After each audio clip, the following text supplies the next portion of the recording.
દેશને અને રાજ્યને વૈશ્વિક સેમિકન્ડક્ટર પાવરહાઉસ બનાવવાના વિઝન તરફ ગુજરાતને વધુ એક મહત્વપૂર્ણ પગલું ભર્યું છે.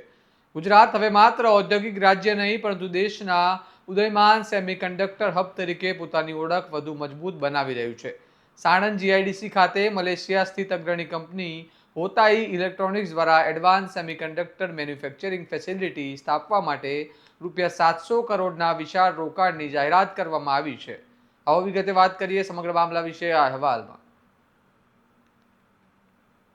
નમસ્કાર, હું ચિરાગ વર્ષાબેન, આપ જોઈ રહ્યા છો સ્વમાન. આ પ્રોજેક્ટ માટે આજે નાયબ મુખ્યમંત્રી હર્ષ સંઘવી દ્વારા હોતાઈ ઇલેક્ટ્રોનિક્સને ઓફર કમ એલોટમેન્ટ એટલે કે ઓસીએ પત્ર એનાયત કરવામાં આવ્યો હતો.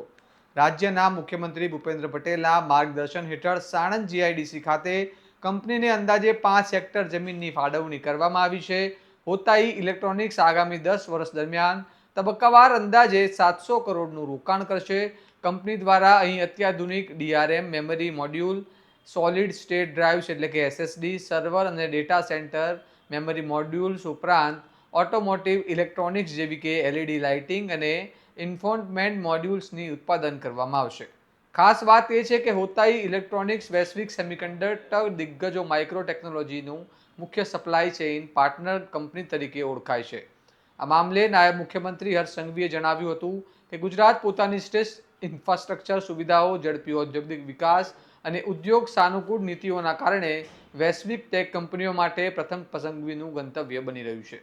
આ રોકાણ રાજ્યમાં સેમિકન્ડક્ટર અને ઇલેક્ટ્રોનિક્સ મેન્યુફેક્ચરિંગ ઇકોસિસ્ટમને વધુ મજબૂત બનાવશે અને સ્થાનિક સ્તરે ટેકનોલોજીકલ પ્રગતિને નવી દિશા આપશે. સ્માર્ટ મેન્યુફેક્ચરિંગ અને એઆઈ આધારિત ઓટોમેશન ટેકનોલોજીના ઉપયોગથી હજારો યુવાનો માટે રોજગારીની નવી તકો ઊભી થવાની શક્યતા વ્યક્ત કરવામાં આવી રહી છે. ખાસ કરીને સાણંદ અને આસપાસના વિસ્તારોમાં હાઈટેક ઉદ્યોગોના વિકાસને કારણે ગુજરાત દેશના ટેકનોલોજી અને ઇલેક્ટ્રોનિક ક્ષેત્રના કેન્દ્ર તરીકે વધુ ઝડપથી ઉભરી રહ્યું છે. ગુજરાત સરકારે છેલ્લા કેટલાક વર્ષોમાં સેમિકન્ડક્ટર ક્ષેત્રમાં રોકાણો આકર્ષવા માટે ખાસ નીતિ અમલમાં મૂકી છે.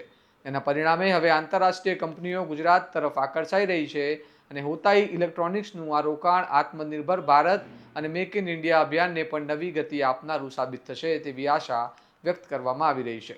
આ મામલે તમારું શું મંતવ્ય છે અમને કમેન્ટમાં જણાવો અને આ પ્રકારના વિશ્લેષણવાળા સમાચાર માટે તમારા સ્વમાનને લાઇક, શેર અને સબસ્ક્રાઇબ કરવાનું ભૂલતા નહીં. નમસ્કાર.